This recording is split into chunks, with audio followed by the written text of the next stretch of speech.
श्री स्वामी समर्थ मंडळी, तुमच्या जीवनात निराशेचा अंधार आणि दारिद्र्याचा वेढा आहे का? घाबरू नका, कारण पाऊस येण्यापूर्वी जसे आकाश ढगाळते तसेच तुमच्या घरात लक्ष्मी येण्यापूर्वी निसर्ग आणि साक्षात स्वामी आपल्याला काही खास संकेत देतात. आज आपण अशा काही शुभ संकेतांबद्दल जाणून घेणार आहोत जे सांगतात की तुमचा भाग्योदय आता जवळ आला आहे. 1. आर्थिक संकेत.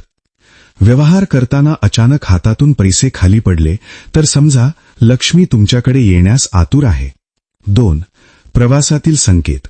सकाळी कामाला जाताना पिवळ्या वस्त्रातील स्त्री दिसणे किंवा उजव्या बाजूला माकड, कुत्रा किंवा साप दिसणे हे संकटातून मुक्ती मिळण्याचे लक्षण आहे. 3. निसर्गाचे संकेत. घराबाहेर पडताना पाण्याचा भरलेला कलश दिसणे म्हणजे कार्यात यश नक्की. तसेच अंगावर पक्षाची विष्ठा पडणे हे देखील भाग्योदयाचे प्रतीक मानले जाते. 4. स्वप्नातील संकेत. स्वप्नात कासव, पांढरा साप किंवा कुणीतरी तुम्हाला पैसे देत आहे असे दिसले तर लवकरच तुमची आर्थिक स्थिती सुधारणार आहे. 5. भक्तीची प्रचिती.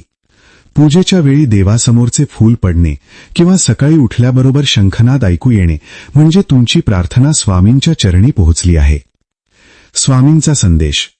मंडळी, हे संकेत मिळाले की गर्वाने हुरळून जाऊ नका, तर अधिक नम्र होऊन स्वामींच्या सेवेत मग्न व्हा. तुमची मेहनत आणि भक्ती आता फळाला येणार आहे, हाच याचा अर्थ आहे. स्वामी सदैव सांगतात, भिऊ नकोस, मी तुझ्या पाठीशी आहे. हे फक्त 5-6 संकेत झाले, पण असे एकूण 29 संकेत आहेत जे तुमचे आयुष्य बदलू शकतात. या सर्वांबद्दलचा सविस्तर आणि पूर्ण व्हिडिओ पाहण्यासाठी आत्ताच आमच्या प्रोफाईलमधील बायो लिंकवर क्लिक करा किंवा श्री स्वामी मार्ग यूट्यूब चॅनलला भेट द्या. कमेंटमध्ये जय महालक्ष्मी किंवा श्री स्वामी समर्थ नक्की